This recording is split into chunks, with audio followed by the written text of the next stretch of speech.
हरे कृष्णा। जय श्री हरि। प्रेम से बोलिए सूर्य नारायण की जय। आप सभी श्रद्धालु जन को आज के इस पावन अवसर पर हार्दिक स्वागत है। भक्तों, आज का दिन है रविवार और तिथि है ज्येष्ठ शुक्ला पक्ष की षष्ठी तिथि। एक अत्यंत पुण्यदायी संयोग, एक और रविवार का तेज जो सूर्य देव की आराधना का उत्तम दिन है, और दूसरी ओर जेठ की मास यह पुण्य तिथि जो धर्म और तपस्या का प्रतीक है। भक्तों, यह त्रिवेणी संगम जैसा अवसर है जिसमें तिथि का पुण्य, मास की महिमा और दिन का तेज तीनों मिलकर हमें विशेष फल प्रदान करते हैं। षष्ठी तिथि विशेष रूप से धर्म साधना और व्रत के लिए उत्तम मानी गई है। जेठ का महीना तप और भक्ति का प्रतीक है, जहाँ जल की एक बूंद भी अमृत समान होती है। और रविवार भगवान सूर्य नारायण को समर्पित दिन है, जिनके तेज से ही जीवन में ऊर्जा, आरोग्यता और सफलता का संचार होता है। तो भक्तों, सबसे पहले हम श्रवण करेंगे रविवार की व्रत कथा, जिसमें सूर्य देव के महत्व, उनकी उपासना से मिलने वाले चमत्कारी फल और जीवन में उनके उजास को समझने का अवसर मिलेगा। और इसके पश्चात हम बढ़ेंगे जेठ मास की कथा अध्याय 6 की ओर, जिसमें धर्म, नीति और भक्ति से जुड़ी गूढ़ बातें होगी जो हमारे जीवन को सही दिशा देने वाली सिद्ध होगी। प्रेम से बोलिए हरि ओम। जय श्री गणेश, सूर्य नारायण की जय। द्वारपर की बात है। भगवान श्री कृष्ण एक बार अपनी बुआ कुंती के आश्रम काम्य वन में पहुंचे। उस समय पांडव लोग अज्ञातवास कर रहे थे। भगवान कृष्ण ने कहा, बुआ जी, मैं तुम्हें वनवासी भेष में देखकर दुखी हो जाता हूँ। मुझे सदैव इस बात की चिंता लगी रहती है कि पता नहीं कब दुष्ट दुर्योधन का प्रहार तुम्हारे ऊपर हो जाए। अतएव इस विपत्ति से छुटकारा पाने के लिए तुम भगवान सूर्य नारायण की आराधना करो। भगवान सूर्य ही सभी जीवों के नियंता और प्राण हैं। उनके तेज से ही जीवों का उद्धार होता है। भगवान कृष्ण ने बतलाया कि एक बार शंकर जी से पार्वती जी ने कुछ पूछा था, उसे मैं तुमसे बतलाता हूँ। शिव जी ने पार्वती जी से कहा, यदि तुम इस बात की जानकारी प्राप्त करना चाहती हो तो मथुरापुरी में जाओ। वहाँ सूर्य पुत्री यमुना जी की धारा प्रभावित होती है।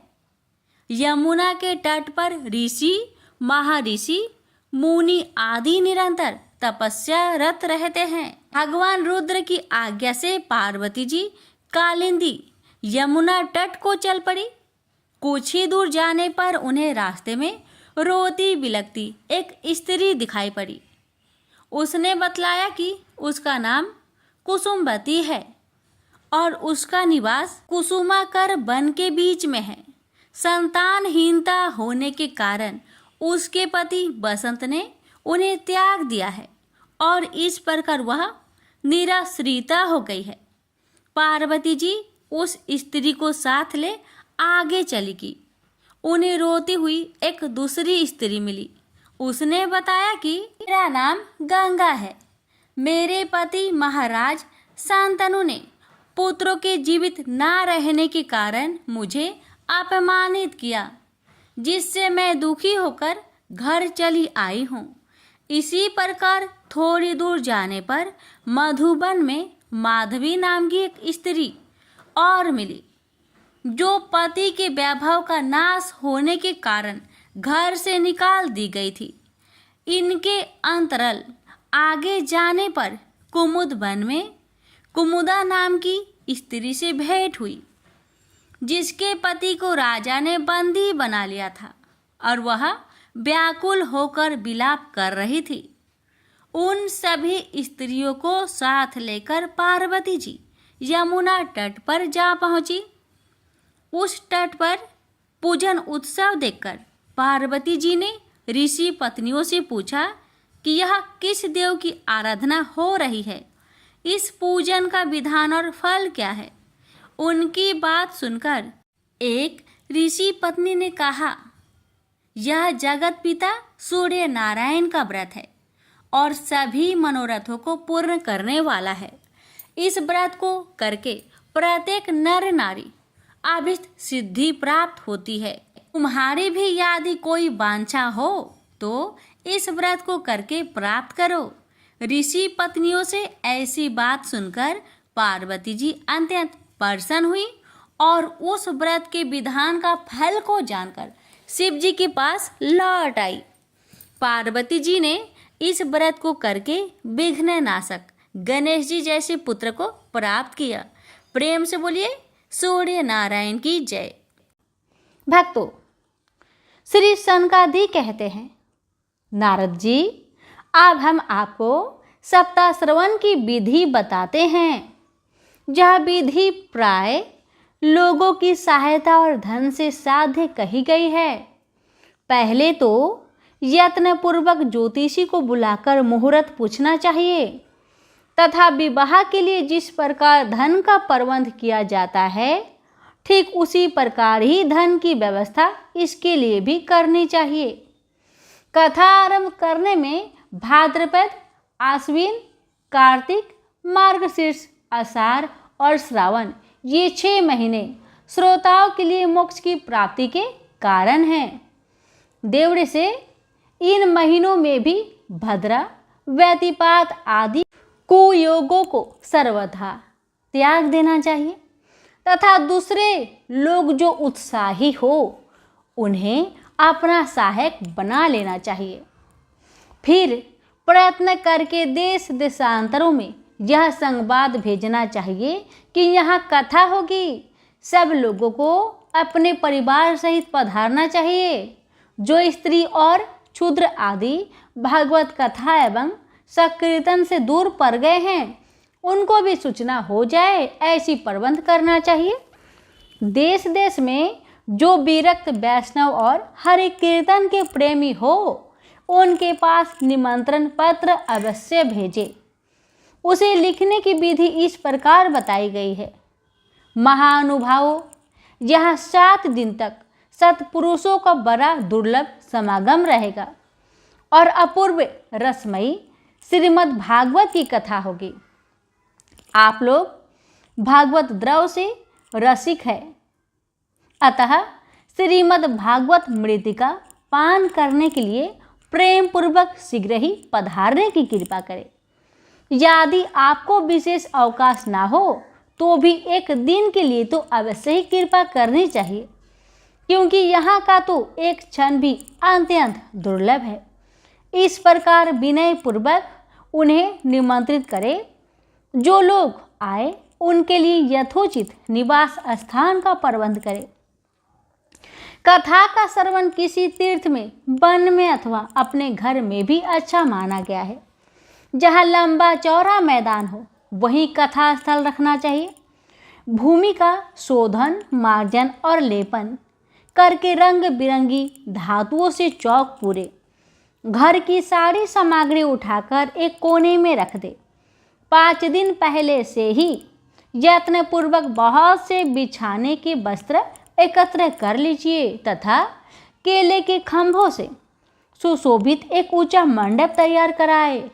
उसे सब और फल, फूल, पत्र और चादरों से अलंकृत करे तथा चारों ओर झंडियाँ लगाकर तरह तरह के सामानों से सजा दे। उस मंडप में कुछ ऊंचाई पर 7 विशाल लोगों की कल्पना करे और उनमें विरक्त ब्राह्मणों को बुला बुला कर बैठाए। आगे की ओर उनके लिए वहां यथोचित आसन तैयार रखे। इनके पीछे वक्ता के लिए भी एक दिव्य सिंहासन प्रबंध करे।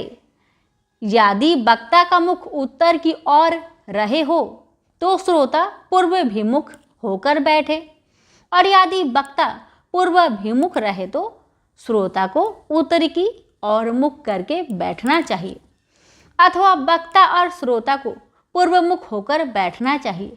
देश काल आदि को जानने वाले महानुभावों ने श्रोताओं के लिए ऐसा ही नियम बताया है, जो वेद शास्त्र की स्पष्ट व्याख्या करने में समर्थ हो।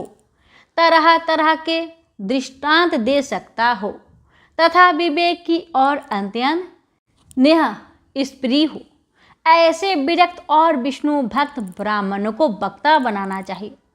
श्रीमद् भागवत के प्रवचन में ऐसे लोगों को नियुक्त नहीं करना चाहिए जो पंडित होने पर भी अनेक धर्मों के चक्कर में पड़े हुए स्त्री लंपट एवं पाखंड के प्रचारक हो।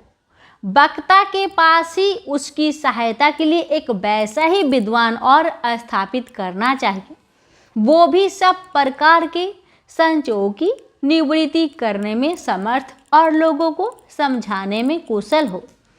कथा प्रारंभ के दिन से एक दिन पूर्व व्रत ग्रहण करने के लिए वक्ता को क्षौर करा लेना चाहिए तथा अरुणोदय के समय शौच से निवृत्त होकर अच्छी तरह स्नान करे और संध्या आदि अपने नित्य कर्मों को संक्षेप से समाप्त करके कथा के विघ्नों की निवृत्ति के लिए श्री गणेश जी का पूजन करे।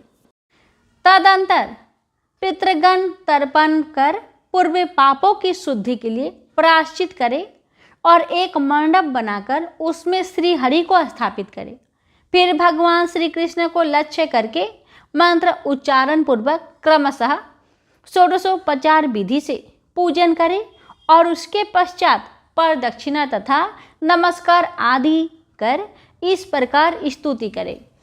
करुणा निधान, मैं संसार सागर में डूबा हुआ और बड़ा ही दीन हूँ। कर्मों के मोह रूपी ग्रह ने मुझे पकड़ रखा है। आप इस संसार सागर से मेरा उद्धार कीजिए।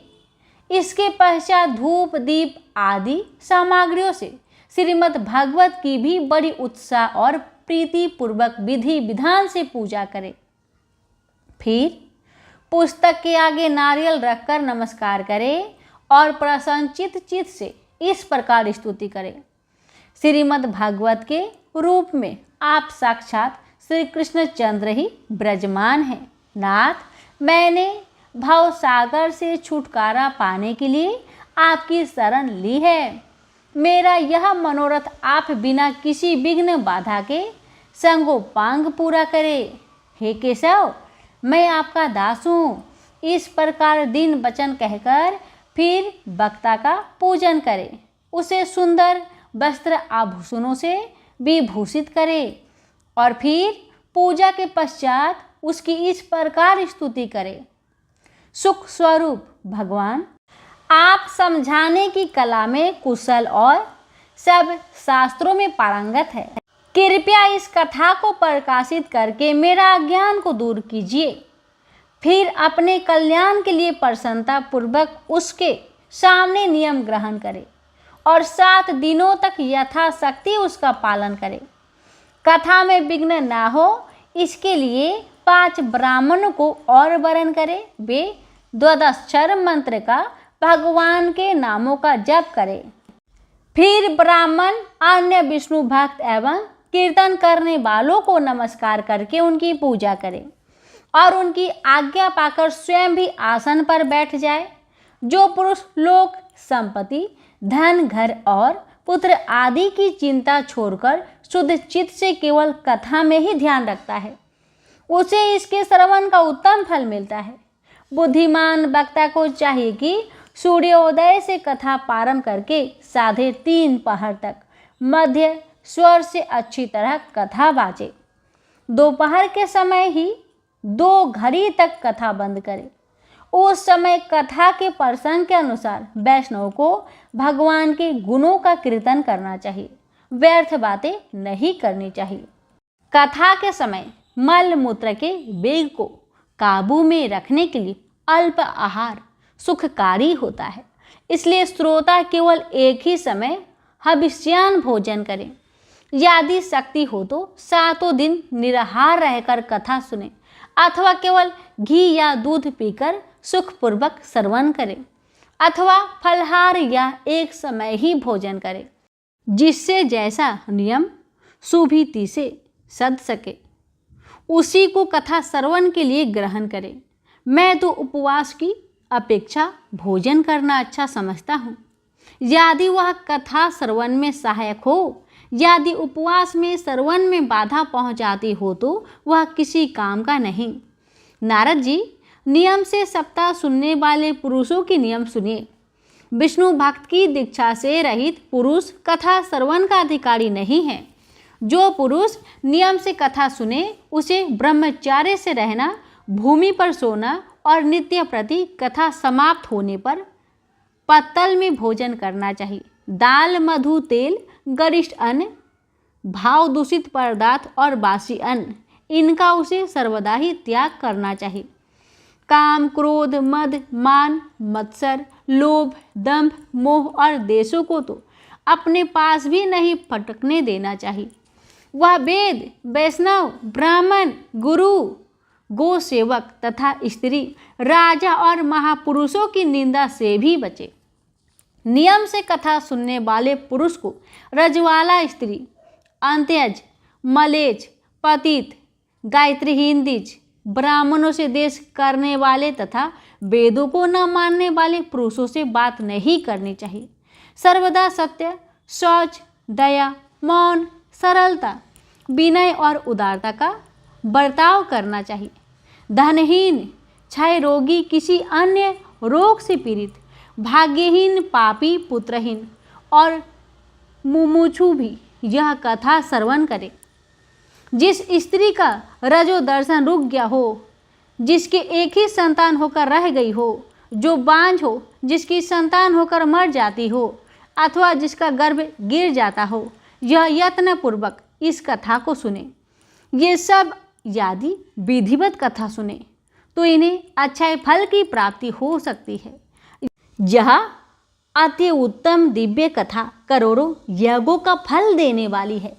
इस प्रकार इस व्रत की विधियों को पालन करके फिर उद्यापन करें। जिन्हें इसके विशेष फल की इच्छा है वो जन्माष्टमी व्रत के समान ही इस कथा व्रत का उद्यापन करें। किंतु जो भगवान के अकिंचन भक्त है उनके लिए उद्यापन का कोई आग्रह नहीं है। वे श्रवण से ही पवित्र है क्योंकि वे तो निष्काम भागवत भक्त है। इस प्रकार जब सप्ताह यज्ञ समाप्त हो जाए तब श्रोताओं को अत्यंत भक्ति पूर्वक पुस्तक और वक्ता की पूजा करनी चाहिए और वक्ता श्रोताओं को प्रसाद, तुलसी और प्रसादी मलाई दे तथा सब लोग मृदंग और झांझ की मनोहर ध्वनि से सुंदर कीर्तन करे, जय जयकार, नमस्कार और शंख ध्वनि का घोष कराए तथा ब्राह्मण और याचकों को धन और अन्न दे। श्रोता विरक्त हो तो कर्म की शांति के लिए दूसरे दिन गीता पाठ करे। गृहस्थ हो तो हवन करे। उस हवन में 10 स्कंद का एक एक श्लोक पढ़कर विधि पूर्वक खीर, मधु, घृत, तेल और अन्य आदि सामग्रियों से आहुति दे अथवा एकाग्रचित चित्त से गायत्री मंत्र द्वारा हवन करे क्योंकि तत्वतः यह महापुराण गायत्री स्वरूप ही है। होम करने की शक्ति ना हो तो उसका फल प्राप्त करने के लिए ब्राह्मणों को हवन सामग्री दान करे तथा नाना प्रकार की त्रुटियों को दूर करने के लिए और विधि में फिर जो न्यूनाधिकता रह गई हो उसके दोषों की शांति के लिए विष्णु सहस्त्रनाम का पाठ करे। उससे भी सभी कर्म सफल हो जाते हैं क्योंकि कोई भी कर्म इससे बढ़कर नहीं है। फिर 12 ब्राह्मणों को खीर और मधु आदि उत्तम उत्तम पदार्थ खिलाए तथा व्रत की पूर्ति के लिए गौ और स्वर्ण का दान करे। सामर्थ्य हो तो 3 तोले सोने एवं सिंहासन बनवाए।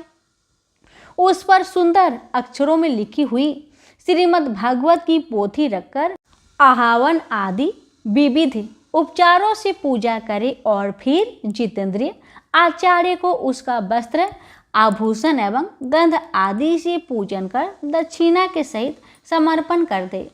योग करने से वह बुद्धिमान दाता जन्म मरण के बंधनों से मुक्त हो जाता है।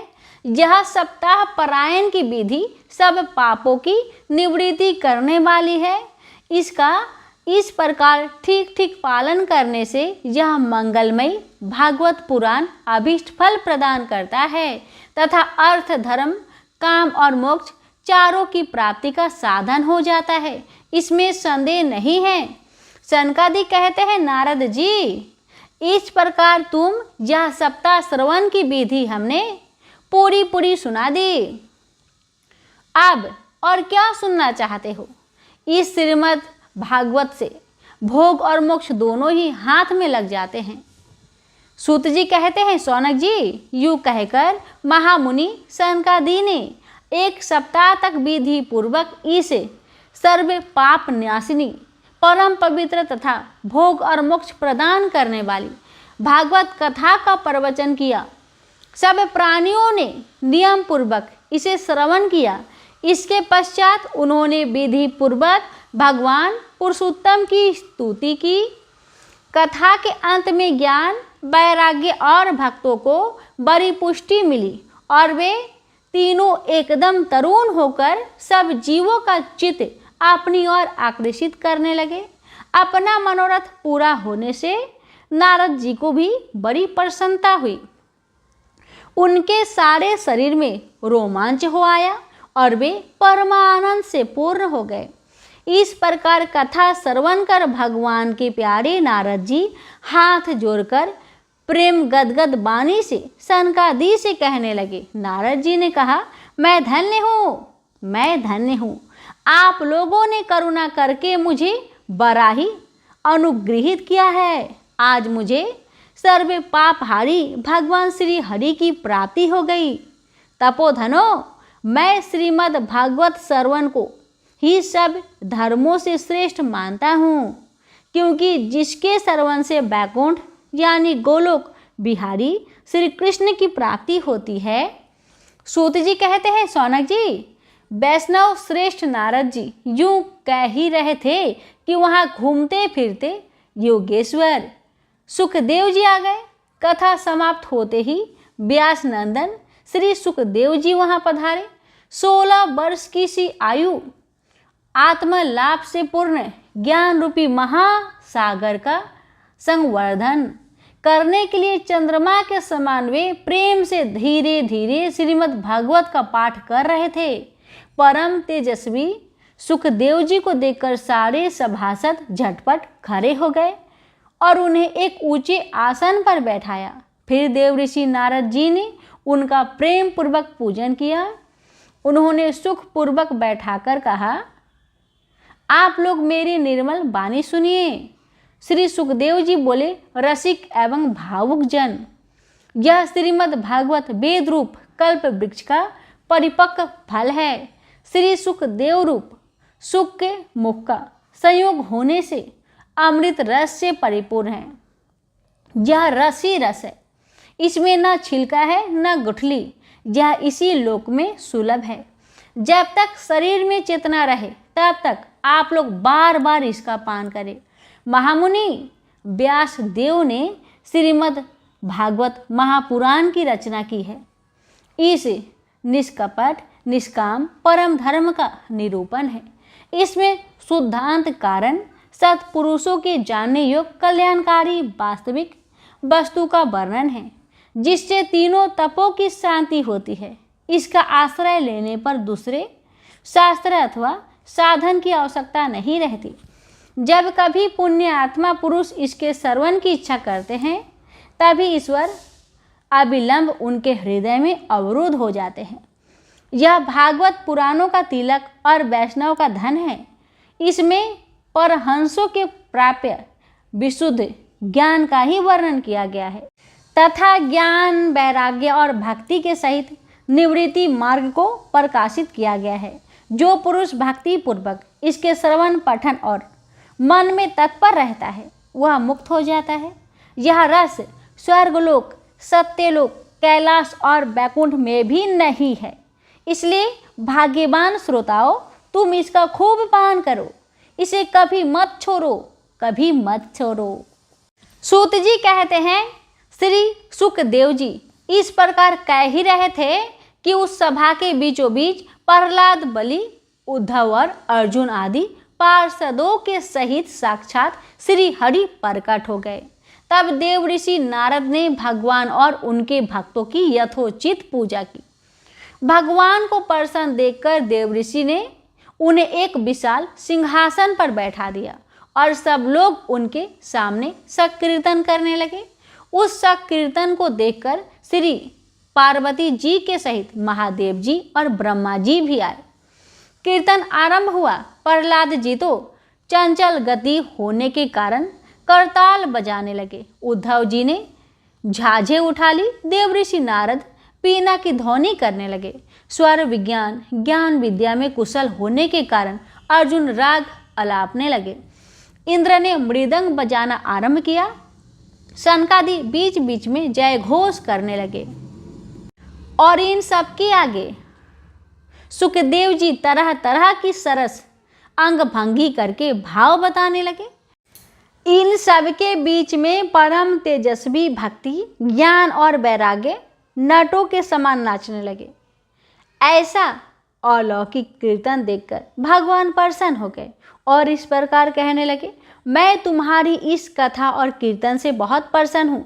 तुम्हारी भक्ति भाव ने इस समय मुझे अपने बस में कर लिया है, अतः तुम लोग मुझसे वर मांगो। भगवान की ये वचन सुनकर सब लोग बड़े प्रसन्न हुए और प्रेमादर चित्र से भगवान से कहने लगे, भगवान हमारी यह अभिलाषा है कि भविष्य में भी जहाँ कहीं सप्ताह कथा हो वहाँ आप इन पार्षदों के सहित अवश्य ही पधारें। हमारा यह मनोरथ पूर्ण कीजिए। भगवान तथास्तु कहकर अंतर्ध्यान हो गए। इसके पश्चात नारद जी ने भगवान तथा उनके पार्षदों के चरणों को लक्ष्य करके प्रणाम किया और फिर सुखदेव जी आदि तपस्वियों को भी नमस्कार किया। कथा मृतिका पान करने से सब लोगों को बड़ा ही आनंद हुआ। उनका सारा मोह नष्ट हो गया। फिर वे सब लोग अपने अपने स्थान को चले गए। उस समय सुखदेव जी ने भक्ति को उसके पुत्र सहित अपने शास्त्र में स्थापित कर दिया। इसी से भागवत का सेवन करने से श्री हरि वैष्णव के हृदय में आ विराजते हैं। जो लोग दरिद्रता के दुख खजवर की ज्वाला से दग्ध हो रहे हैं, जिन्हें माया पिचासनी ने रौद डाला है तथा जो संसार समुद्र में डूब रहे हैं, उनका कल्याण करने के लिए श्रीमद् भागवत सिंहनाद कर रहा है। शौनक जी पूछे, सुत जी, सुखदेव जी ने राजा परीक्षित को, गोकर्ण धुंधकारी को और सनकादि ने नारद जी को किस किस समय यह ग्रंथ सुनाया था? मेरा यह संचय दूर कीजिए।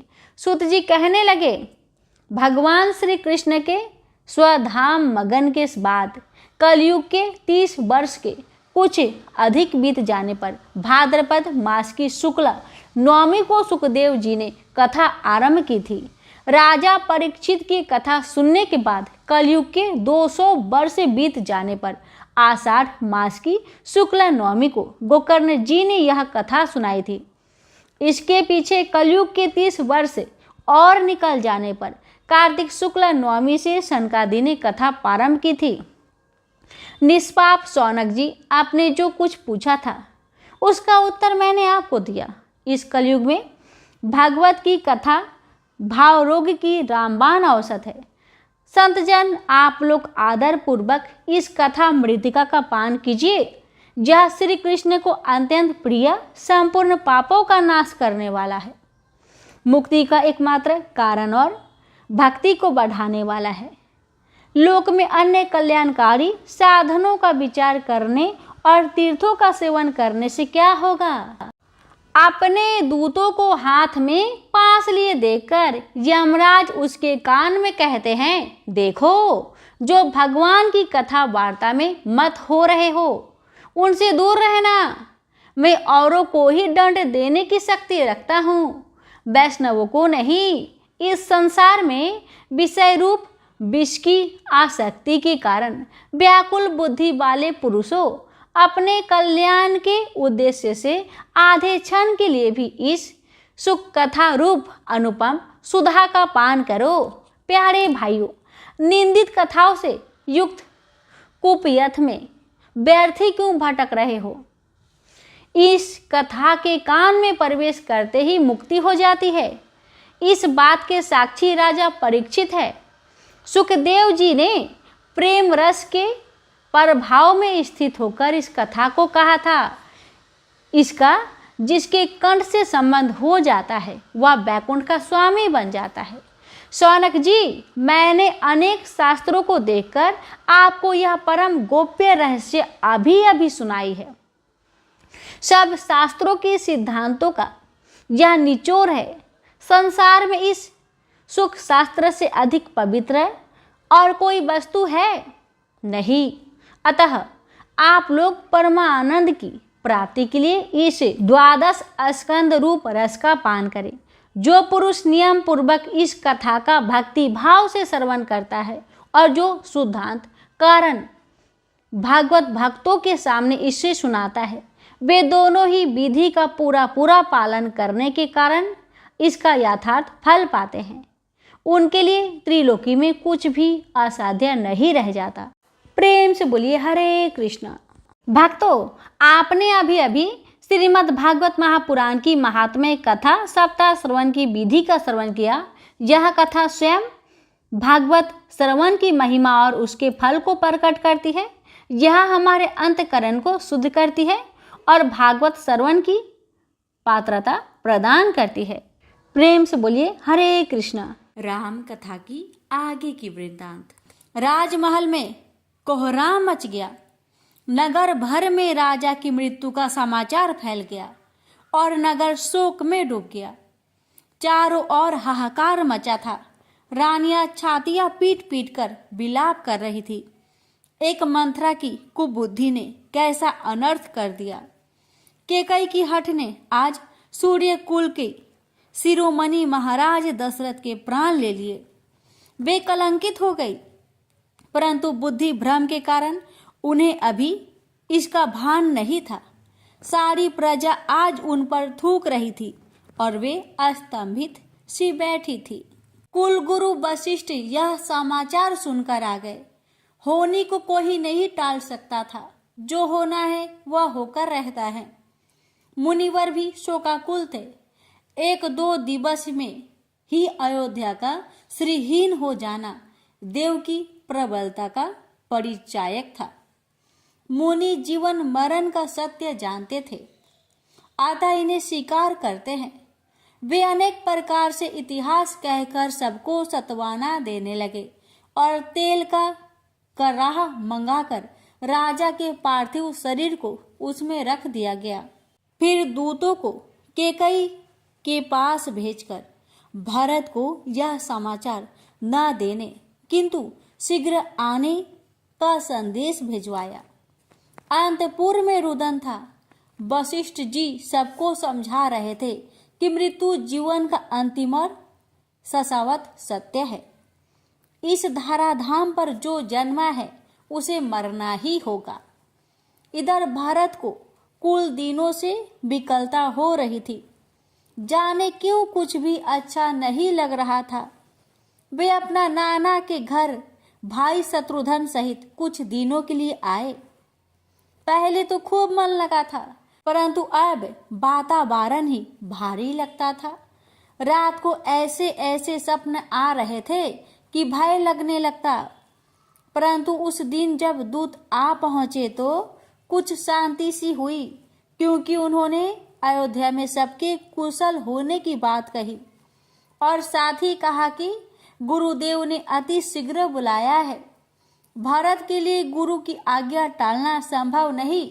वे तत्काल अपने मामा आदि से विदा लेकर शत्रुघ्न सहित तीव्र वेग वाले अश्व पर सवार होकर अयोध्या की ओर चल पड़े।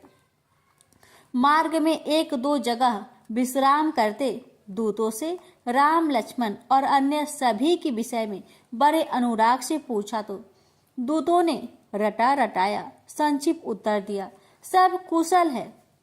अयोध्या की सीमा में प्रवेश करते ही आप सगुन दिखाई देने लगा। कौवे जगह जगह बैठे काव काव कर रहे थे। गीदड़ और बिलाव निर्भर होकर विचर रहे थे। श्वान ऊपर मुख करके रो रहे थे। भरत का दिल बैठा गया और विषाद उत्पन्न हो गया। दूतों का व्यवहार अकारण नहीं था। कहीं न कहीं कुछ ऐसा हो गया था जिसने अयोध्या को श्रीहीन कर दिया था। अब आगे बढ़ने में उन्हें भय लग रहा था। अश्व राजपथ पर आ गया तो नगरवासी प्रणाम तो कर रहे थे, परंतु उसमें वह आदर नहीं जो पूर्व में होता था। हाय विधाता, ऐसा क्या हो गया उनकी अनुपस्थिति में? लोग उनकी ओर दोबारा ताकते भी नहीं। ऐसा अमंगल मुखी कैसे हो गया भरत? हृदय बैठा जाता था। किसी से कुछ पूछने का साहस नहीं हो रहा था। वे पैदल ही राजमहल की ओर चल पड़े। चारों ओर भयावह सन्नाटा था। महल के द्वार पर आरती की थाल लिए माता केकई दिखाई दी तो तनिक सत्वाना मिली।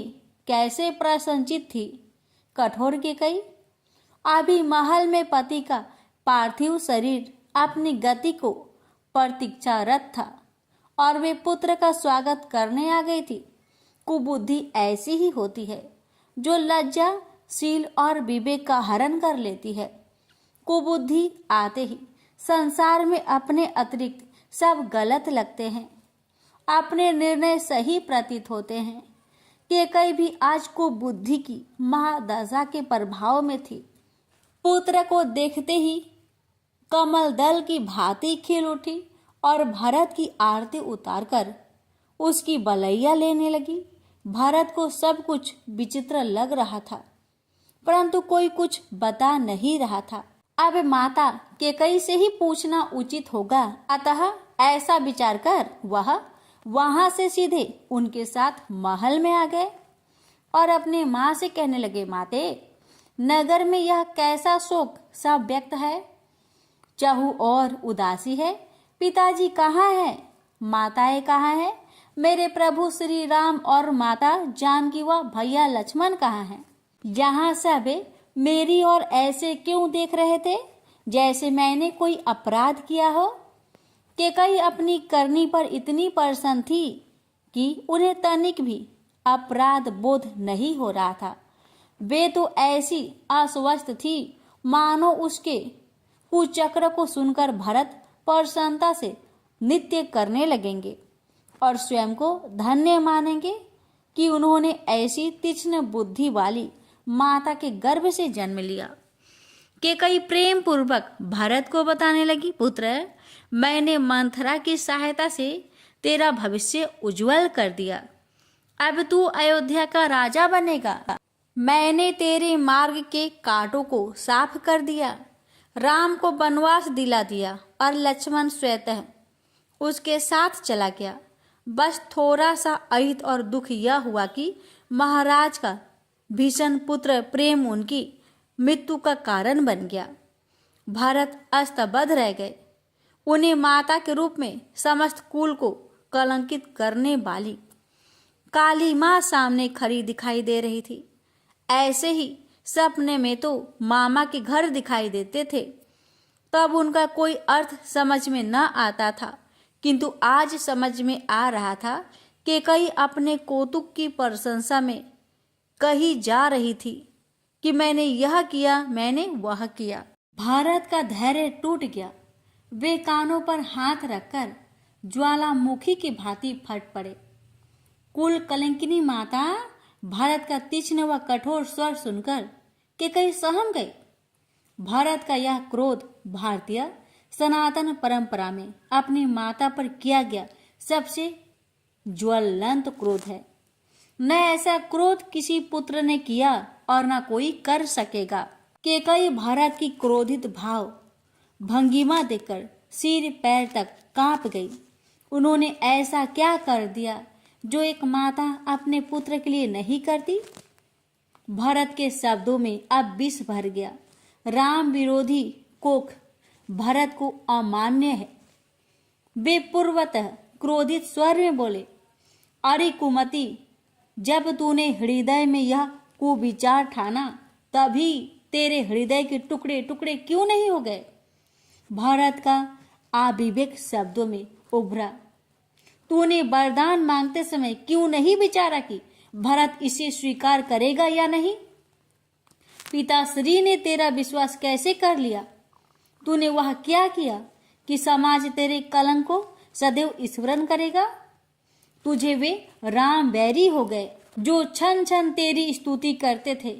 और वह कुबरी मंथरा कहाँ है जिसने तुझे ऐसा परामर्श दिया? कि कई सिर से पांव तक कांप गई क्योंकि देवी सरस्वती ने अपनी माया समेट ली थी। अब के कई सब समझ रही थी यह क्या हो गया। अब विचार करती है तो कांप उठती है। शत्रुघ्न निर्मल हो गए थे। वे मंथरा को घसीट कर ले आए जो अब रानी की भांति माया से बाहर थी। वह समझ नहीं पा रही थी कि उसने अपराध क्या कर दिया। शत्रुघ्न का व्यवहार उसे भय दे रहा था और भरत के समक्ष आकर तो वह ऐसे कांप रही थी जैसे हिमालय की बर्फीली चोटी पर खड़ी हो। भरत ने मंथरा को देखते ही आवेश में भरकर उसके कुबर पर ऐसी लात मारी, उसकी करनी का फल उसे मिल गया। उसकी ठुट्ठी से रक्त बहने लगा, सामने के दांत टूट गए। वह समझ नहीं पा रही थी कि उसने क्या गलत कर दिया। यदि केकई बीच में ना आ गई होती तो आज दोनों भाई उसके प्राण ही ले लेते। भरत अंतपुर से निकलकर कोप भवन में वहां पहुंचे जहां उनके पिता का पार्थिव शरीर रखा था। वहां का दृश्य अत्यंत दारुण था।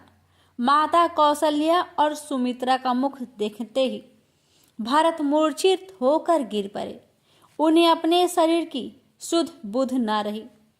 कौशल्या ने दौड़कर उन्हें संभाला। वे जानती थी कि यह वह अपराधी है जिसने कोई अपराध नहीं किया। भारत को कौशल्या ने गोद में ले लिया और ऐसे दुलारने लगी जैसे वही राम हो।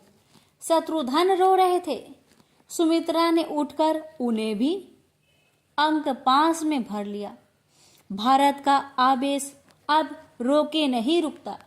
कौशल्या उन्हें संभाल रही थी परंतु हृदय में जो शूल धंसा था वह पीड़ित कर रहा था। भारत निर्मल थे, निरपराध थे, परंतु जो हुआ था उसमें अपनी अप्रत्यक्ष भूमिका से स्वयं को दोषी मान रहे थे। भारत की निश्चलता भी आज दोषी है। अपनी माता की कुबुद्धि के कारण आज वे लज्जित थे। वे कौशल्या के हृदय से लगे अपनी माता केकई को कोस रहे थे जो आज अयोध्या की सुख को ग्रहण लगा चुकी थी। कौशल्या ने भरत को समझाया कि यह सब देव का प्रकोप है और ऐसे समय अच्छे अच्छे की बुद्धि भ्रष्ट हो जाती है। देव किसी न किसी को निमित्त बनाता ही है। भरत का राम के प्रति प्रेम अवर्णनीय है और यह सारा राज्य जानता था। राम भी भरत को अत्यधिक प्रेम करते थे। राम के लिए भरत प्राण थे।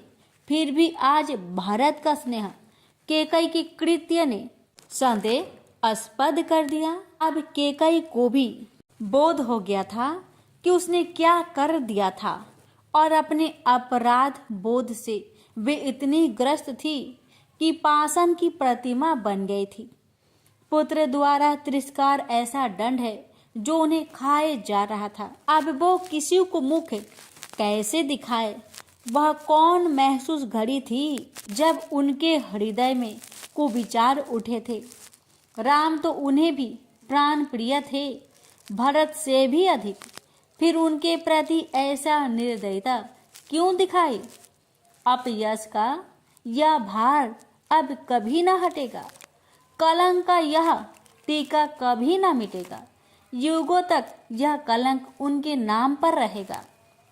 गुरु वशिष्ठ और वामदेव महाराज आ गए।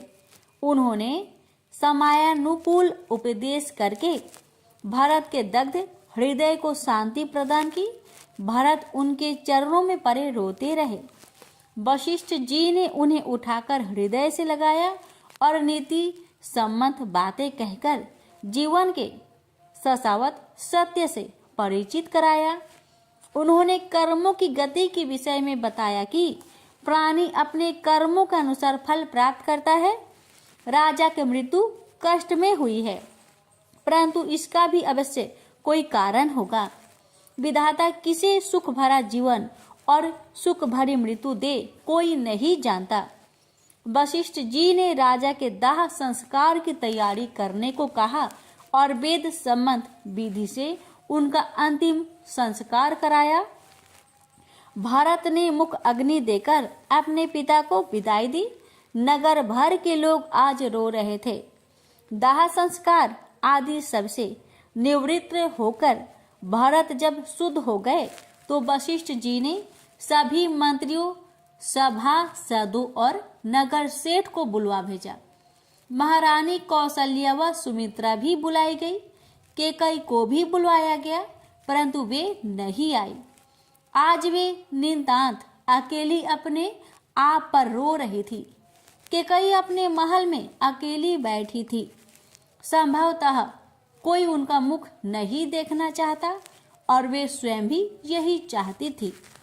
वशिष्ठ जी, कौशल्या, सुमित्रा जानते थे कि इसमें केकई का कोई दोष नहीं है, क्योंकि अयोध्या पर समय ही प्रतिकूल था। वशिष्ठ जी ने भरत को पास बैठाकर यही सब समझाया कि इस जीव जगत में लाभ हानि, जीवन मरण और यश अपयश विधाता के हाथ में है। इसमें मनुष्य कुछ नहीं कर सकता। पिता की मृत्यु का दुख तो होगा, परंतु उसका सोच न करना चाहिए। राजा दशरथ सोच करने योग्य नहीं है। सोच तो उसका किया जाता है जो कुमार्गी, छल कपटी हो। वशिष्ठ जी भरत को शशन भार संभालने का निर्देश देते हैं। जैसे कि उनके पिता का वचन था, भरत को राज्य मिलना राजा के वचन को पूरा करने वाला था। अतः भरत को सच्चे पुत्र की भांति पिता की आज्ञा का पालन करना चाहिए। राम ही सिंहासन के अधिकारी है, भरत का स्पष्ट विचार है।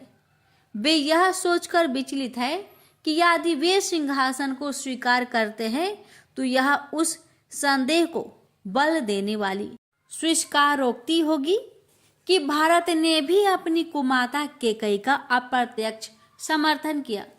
बड़ी दुविधा में फंस गए थे भारत। एक तरफ पिता का वचन है और दूसरी तरफ लोक व्यवहार। मुनीश्वर उनकी दुविधा समझ गए और उन्हें समझाया कि पिता के वचन को पूरा करने के लिए ही तो राम ने वन जाना स्वीकार किया है। परशुराम ने पिता के आदेश पर माता का शीश काट लिया था। पिता की इच्छा पर याताती के पुत्र ने अपने पिता को अपनी जवानी देकर स्वयं वृद्ध हो गया था। संसार में माता पिता से बढ़कर कुछ नहीं होता। महारानी कौशल्या भी भरत को इसी प्रकार समझा रही थी कि अब सब सोच विचार का त्याग करके उन्हें प्रजा पालन करना चाहिए। रिक्त सिंहासन पर शत्रुओं की कुदृष्टि पड़ सकती है और इससे अयोध्या की प्रतिष्ठा और भी गिर जाएगी। यह तो देव द्वारा दिया गया कष्ट था जिसे समय धीरे धीरे भुला देगा, परंतु यदि अयोध्या किसी के अधीन हो गई तो रघुकुल कलंकित हो जाएगा। भरत ने गुरु और माता की बात ध्यान पूर्वक सुनी और फिर हाथ जोड़कर कहा कि वे श्री राम के बिना अपूर्ण हैं और उनकी भी मुझ पर बड़ी प्रीति है। क्या अच्छा हो कि उनकी विनती सुनकर प्रभु लौट आए। भरत की यह बात सबको अच्छी लगी। राम के हृदय में भरत के लिए विशेष स्थान है, यह सभी जानते थे। यदि वह स्नेह राम को लौट आने के लिए प्रेरित कर सकता है तो प्रयास करने में कोई आपत्ति नहीं। वशिष्ठ और सुमंत मानते थे कि राम की दृढ़ता स्नेह बंधनों को नहीं मानती, परंतु भारत का आग्रह व विनती भी अपनी जगह ठीक थी। सबने सहमति दे दी। भरत राम को लेने वन जा रहे हैं। यह समाचार सारे नगर में फैल गया तो नगरवासी भी तैयार होने लगे। अयोध्या में फिर से उत्साह का संचार हो गया और घर घर सवारियां सजने लगी। अगले दिन जाना निश्चित हुआ। भरत ने पीछे अयोध्या की सुरक्षा के लिए विश्वास पात्र मंत्रियों और योद्धाओं का चयन कर लिया था। क्या पता शत्रु अयोध्या को सूनी जानकर आक्रमण कर दे। श्री राम का राज तिलक वन में ही कर दिया जाएगा। ऐसा विचार कर वह सब सामग्री भी साथ ले जाने का निर्णय हो गया जो राज तिलक के लिए मंगाई गई थी। सब जा रहे थे और केकई अपने कक्ष में पछता रही थी। ऐसे समय में महारानी कौशल्या और सुमित्रा ने उदारता और आपन तत्व का परिचय दिया और केकई की कक्ष में पहुंची। केकई ने बिलख कर अपना मुख हाथों से ढक लिया, मानो अपना मुख उन्हें दिखाना ही नहीं चाहती हो। कौशल्या ने स्नेह से उनके सिर पर हाथ रखा तो केकई के धैर्य का बांध टूट गया। वे कौशल्या के चरणों से लिपट गई और अपने आप को कोसने लगी। पतिता, कुलटा, पापिनी, रामद्रोही, पुत्रद्रोही, पतिभक्षण आदि न जाने क्या क्या कहकर अपने आप को कोसने लगी। जब उनकी भड़ास निकल गई तो कौशल्या ने उन्हें हृदय से लगा लिया और समझाने लगी कि जो हुआ वह अयोध्या के दुर्भाग्य से हुआ है और देव ने उसे निमित्त पात्र बनाया है, अतः वे स्वयं को दोषी न माने। कौशल्या और सुमित्रा की महानता सराहनीय है। वे केकई को सदैव अपनी छोटी बहन मानती आई थी और आज भी उसी के अनुरूप व्यवहार करते हुए उनके दोष को भुला दिया। अब केकई निर्मल हो गई थी और राम से क्षमा मांगने को व्याकुल थी, अतः वे भी बन जाने को तैयार थी। अयोध्या पिछले दिनों के कष्ट को भूलकर नए आनंद की दिशा में बढ़ रही थी। अनेक सावड़ियां सजकर राजपथ में खड़ी थी। रात भर लोग इसी विषय में चर्चा करते थे कि राम आ जाएंगे तो अयोध्या फिर से खिल उठेगी। जितना संताप अयोध्या वासियों ने सहा था वह राम के आने से दूर हो जाएगा। बूढ़ों और बच्चों को घर पर ही रहना होगा। गर्भवती स्त्रियों को भी जाने की अनुमति नहीं थी, उन्हें भी नहीं ले जाया जाएगा। इसी अनुसार शासनादेश का पालन हो रहा था। प्रातः होने पर सब अपनी अपनी सवारियों में जा बैठे। तीनों माताएं भी पालकियों में जा बैठी। मुनि वशिष्ठ अपने रथ पर सवार हो गए। सभी ब्राह्मण रथों पर बैठ गए। अनेक नगरवासी पैदल ही चलने को तैयार थे। अब भरत और शत्रुघ्न आए तो भरत ने पैदल चलने वालों के संग चलना स्वीकार किया। शत्रुघ्न भी उनका अनुसरण करने लगे। अपने प्रिय भारत को पैदल चलता देख सभासद भी रथ से उतरकर पैदल चलने लगे। यह देखकर गुरु वशिष्ठ ने भारत को समझाया कि यदि वे पैदल चलेंगे तो सभी पैदल चलेंगे और इससे सावड़ियों की गति भी बंधित होगी।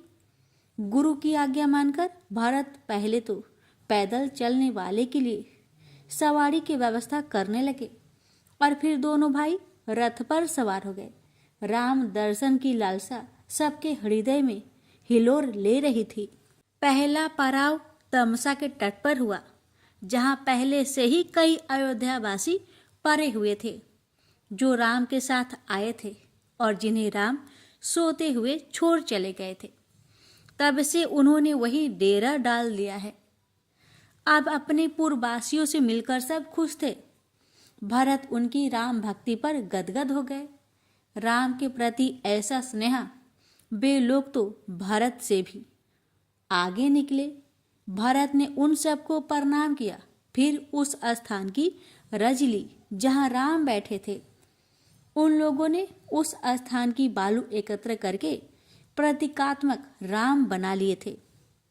कैसी श्रद्धा थी उनकी राम में। राम रज को मस्तक पर धारण कर भरत धन्य हो गए।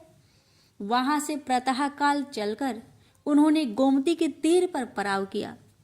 वशिष्ठ जी व अन्य ब्राह्मणों के साथ जनक जी भी थे, जो राजा दशरथ के मृत्यु शोक में रानी सुनैना सहित अयोध्या आए थे और अब उन सबके साथ ही राम दर्शन को जा रहे थे।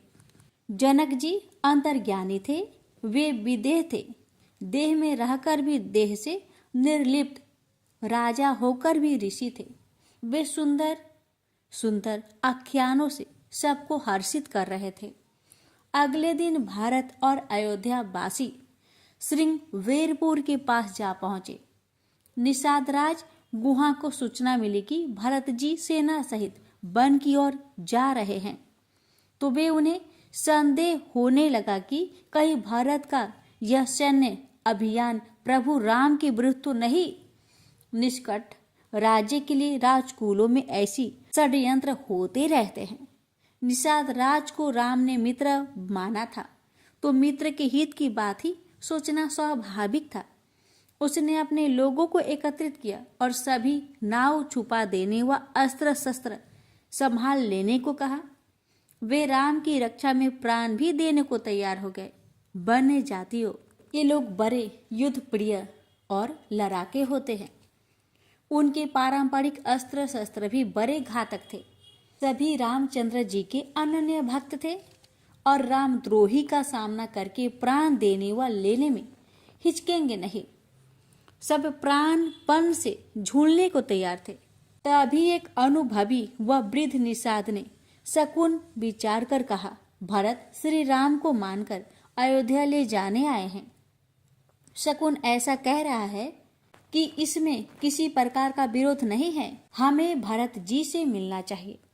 निषाद राज को वृद्ध की बात उचित लगी। बिना विचारे निर्णय लेना कभी ठीक नहीं होता। बूढ़े ने समय पर चेता दिया था। भरत का स्वभाव और उद्देश्य जाने बिना युद्ध की तैयारी करना मूर्खता थी। वह अपने ये धाव को मोर्चे पर खड़ा करके भरत जी से मिलने चल पड़ा। अपार जन समूह था, पालकियां भी थी। शंका कम हुई, युद्ध में स्त्रियों का क्या काम। मुनि वशिष्ठ दिखाई दिए और निषाद राज ने जय श्री राम कहकर दंडवत होकर प्रणाम किया।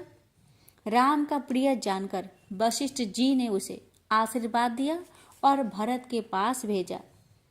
निषाद राज ने भरत को प्रणाम किया तो भरत ने रथ से उतरकर उसे हृदय से लगा लिया। राम भक्त ने राम भक्त को बिना परिचय पाए ही जान लिया था। निषाद राज विहल हो गए।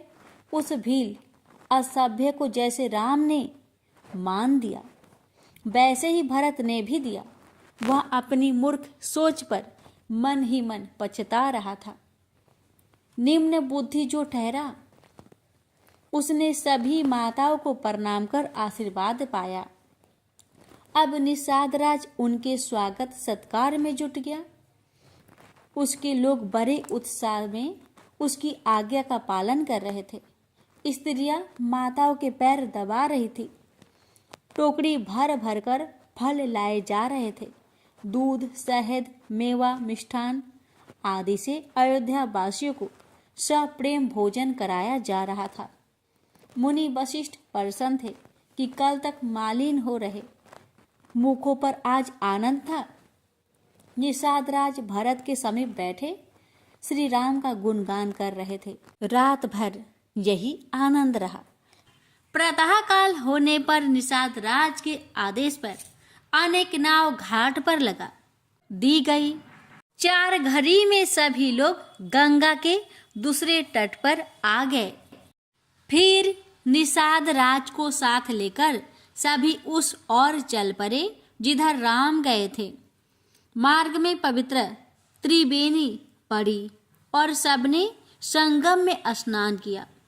परम पावनी त्रिधारा के तट पर भरत ने यज्ञ कर ब्राह्मणों को दान दिया और आशीर्वाद मांगा कि प्रभु राम उन पर प्रसन्न हो और उनका मनोरथ पूरा करने की कृपा करे।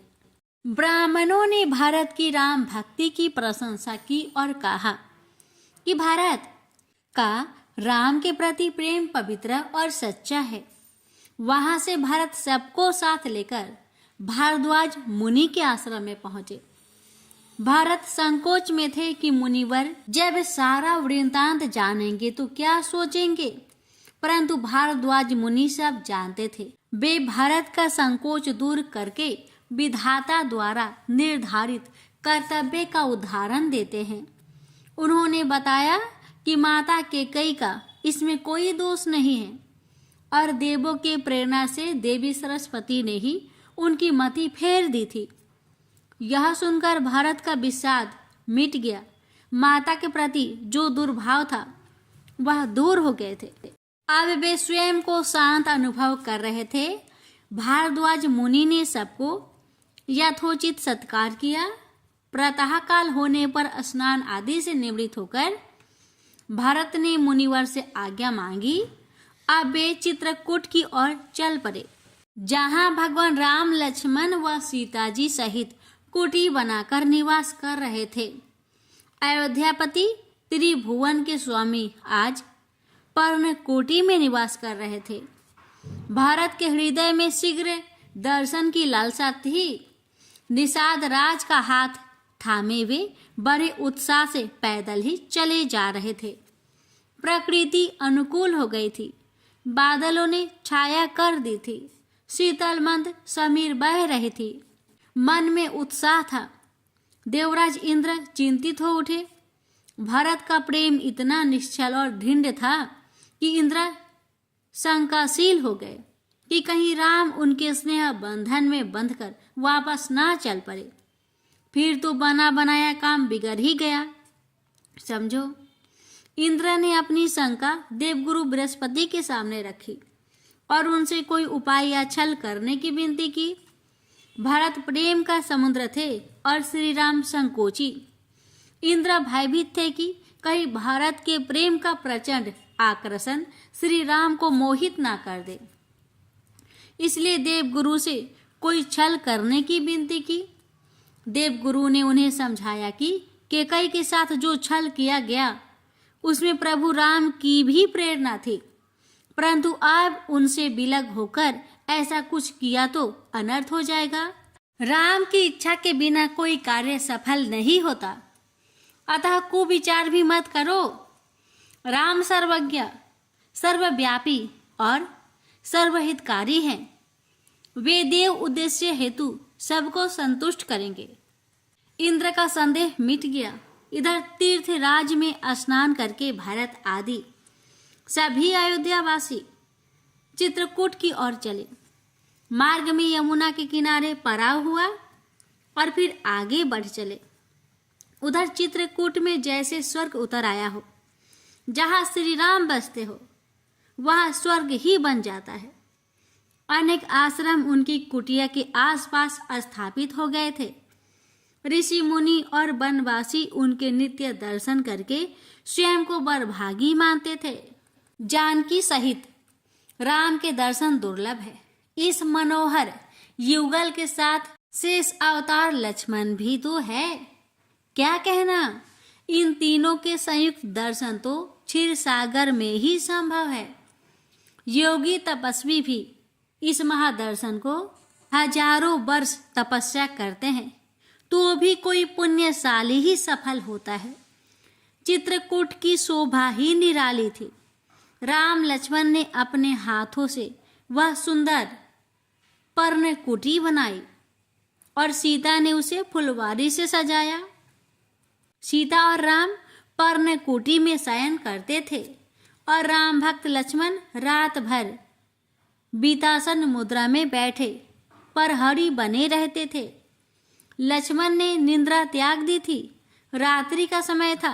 लक्ष्मण पहरे पर थे और पर्णकुटी में सोई सीता ने अभी अभी स्वप्न देखा कि भारत समाज सहित वहां आ गए हैं। वे जाग गई तो राम भी जाग गए। सीता ने स्वप्न के बारे में बताया। राम भाव विभोर हो गए। परंतु भरत के आने का क्या कारण? राम ने कुटी से बाहर आकर लक्ष्मण को स्वप्न के विषय में बताया तो लक्ष्मण की भ्रुकुटी तन गई। लक्ष्मण जानते थे कि सीता जी का सपना सत्य ही होगा। उन्होंने निसंकोच कह दिया कि भारत के हृदय में राजमद समा गया है और अब वह निष्कटक राज्य की इच्छा से कुटिलता पर उतर आया है। सत्ता पाकर ऐसे विचार आना स्वाभाविक है। राम लक्ष्मण की इस बात से सहमत नहीं। वे भारत की साधुता जानते थे, अपने प्रति उनके प्रेम को जानते हैं। भारत का मन कदापि कलुषित नहीं हो सकता। लक्ष्मण अपने ज्येष्ठ की उदारता और दयालुता पर निछावर है। दोनों भाइयों को निंद्रा नहीं आ रही थी, अतः विचार विमर्श करने लगे।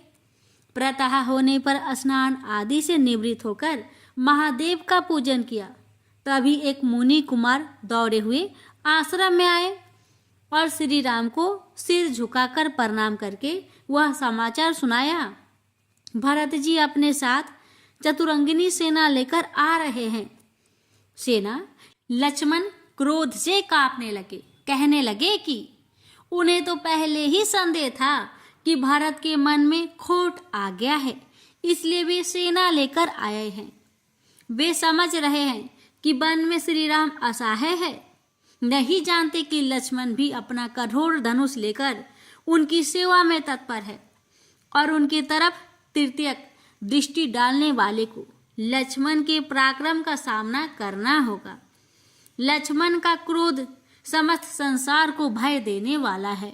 वे धनुष उठा लेते हैं तो बड़ी से बड़ी सेना और स्वयं इंद्र भी सामने हो तो भी उनका बाल बाका नहीं कर सकते।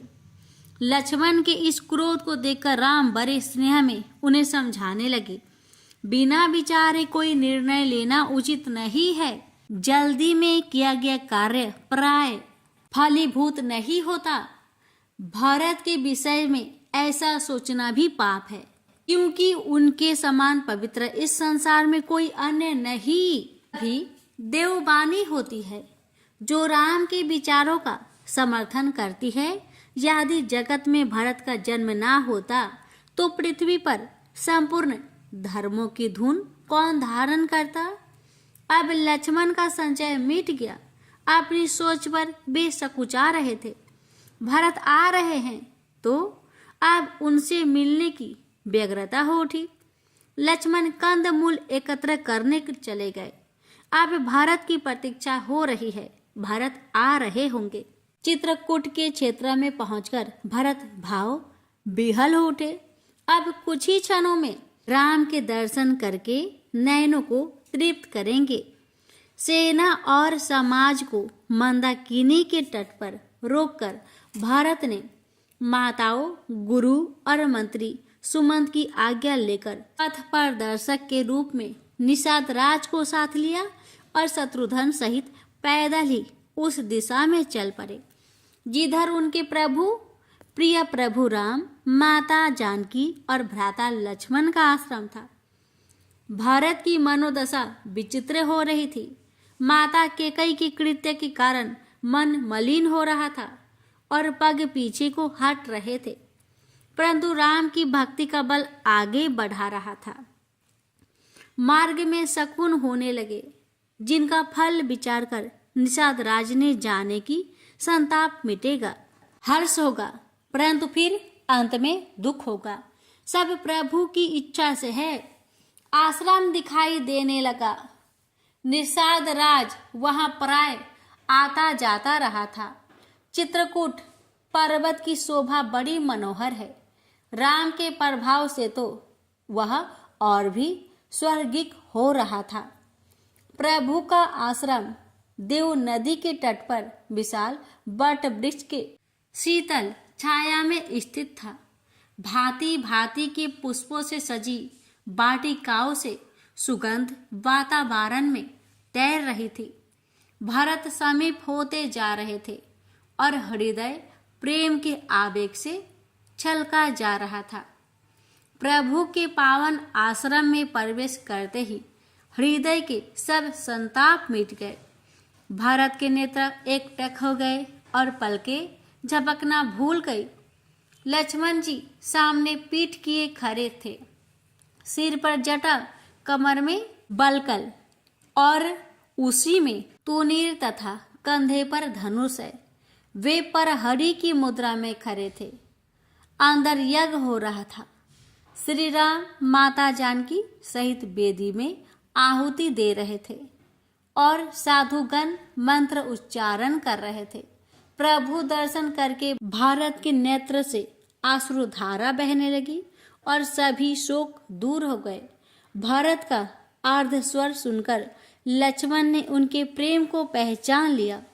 उन्होंने श्री राम से कहा, नाथ, भरत जी प्रणाम कर रहे हैं। राम अधीर हो गए और ऐसे खड़े हुए मानो भरत के ओझल हो जाने का भय हो। धनुष बाण इधर से उधर गिर गए। यह विह्वलता अद्भुत है।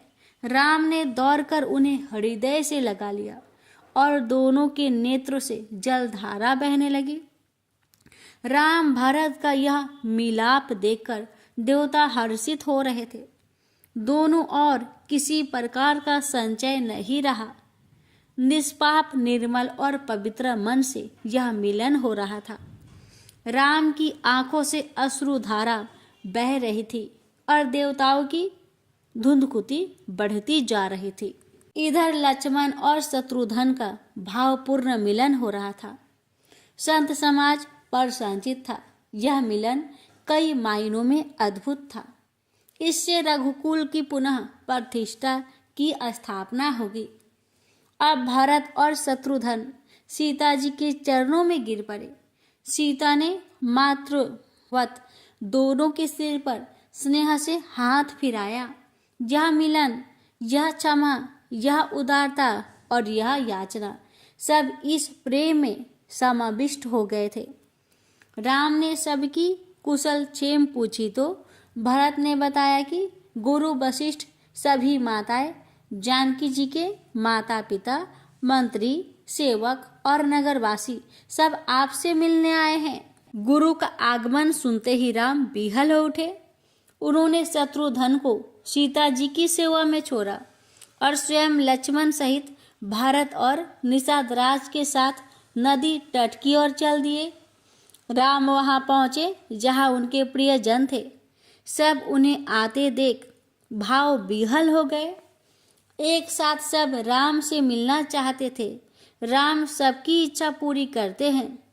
वे अनेक रूप धारण करके सबके गले मिलने लगे। किसी को भी इस माया का आभास नहीं हुआ। सब यही सोचकर हर्षित है कि प्रभु सबसे पहले उसी से मिल रहे हैं। वे माता कैकेयी से मिल रहे थे। सरल स्वभाव और पूर्ण मात्र भक्ति से वे कैकेयी के चरणों में नत हो गए। कैकेयी कुछ सकुचा रही थी क्योंकि उन्हें अपने कृत्य का स्मरण हो आया था। राम उनका संकोच समझ गए और बड़े ही सुंदर शब्दों में काल, कर्म और विधाता का दोष बताकर सत्वाना दी। राम दया के सागर है। दुख मिटाने का अभूतपूर्व ज्ञान रखते हैं। कैकेयी का संताप भी मिट गया। राम कौशल्या के समीप उनके चरणों में बैठ गए। राम सुमित्रा की गोद में सिर रखे उनके स्नेहहीन स्पर्श से पुलकित हो रहे थे। राम जानकी जी से, वशिष्ठ जी से, एक एक पूर्ववासी से एक ही समय में मिल रहे थे। जब सबसे मिलन हो गया तो राम सभी को विनय सहित आश्रम में ले गए। वहां सीता जी अपने सासुओं से मिली, अपनी माता से मिली और अन्य स्त्रियों से भी प्रेम पूर्वक भेंट हुई। सुनैना अपनी पुत्री को तपस्विनी के भेष में देखकर कुछ उदास हो गई थी, परंतु सीता के मुख पर आनंद चमक रहा था। इससे उन्हें संतुष्ट हुआ। जनक भी अपने साधु स्वभाव के अनुसार उपदेश दे रहे थे। उन्हें जगत की निश्चरता का अनुभव था। वे राम की महिमा जानते थे, अतः उनके हृदय में कोई विषाद नहीं रहता। वे समदर्शी थे। उन्हें सब और राम ही दिखते थे। वहां उपस्थित सभी में उन्हीं राम के दर्शन हो रहे थे। गुरु वशिष्ठ ने उचित अवसर जानकर जीवन मृत्यु के अनेक इतिहास सुनाते हुए राम को राजा दशरथ के देहावास की बात बताई। राम शोक से भर गए। लक्ष्मण तो असीम दुख से मूर्छित हो गए। जब राम शोक में हो तो प्रकृति शोक मुक्त नहीं रह सकती। सभी शोक से भर गए। मुनि वशिष्ठ हृदय में पुलकित है। राम अपनी प्रत्येक भूमिका को सहज होकर जीते हैं, स्वाभाविक होकर जीते हैं। यही तो उनकी लीला है। गुरुदेव उन्हें समझाने लगे। पिता की मृत्यु पर शोकाग्रस्त राम को समझाते हुए वशिष्ठ जी सकुचा रहे हैं, क्योंकि जानते हैं कि किसे समझा रहे हैं। जीवन मृत्यु जिनकी प्रेरणा से गति करते हैं वही सरसते हैं और वही विनष्ट करते हैं। यह तो गुरुदेव लोक व्यवहार का पालन कर रहे थे और राम भी उसी धारा में बह रहे थे। गुरुजी ने उन्हें मंदाकिनी में स्नान कराया और राजा की स्मृति में उनकी आत्मा की शांति हेतु उनके हाथों से हवन करवाया। उस दिन राम ने निर्जल व्रत रखा। गुरुदेव जैसे निर्देश करते रहे, राम उनका पालन करते रहे। पिता की आत्मा के शांति के लिए सभी संस्कार में मन योग से कर रहे थे। 2 दिन इसी प्रकार व्यतीत हो गए। राम ने देखा कि वैसे तो सभी प्रसन्न हैं, परंतु वन के स्वाभाविक कष्ट तो सभी को व्याप्त रहे होंगे। राम अपने स्नेहजनों को कष्ट में नहीं देख सकते। मखमली बिस्तरों पर सोने वाली उनकी माताएं आज भूमि पर शयन कर रही थी, कंदमूल खा रही थी। अतः राम ने गुरुदेव से प्रार्थना की कि आप सभी लोग अयोध्या पधारे, क्योंकि अयोध्या इस समय सूनी है और यहाँ वनों के बीच सबको असुविधा भी होती है। गुरुदेव ने कुछ दिन और उस आनंद को अनवरत रहने देने की बात कही तो राम मौन हो गए। गुरु की बात टाली नहीं जा सकती। प्रेम से बोलिए सियावर रामचंद्र की जय।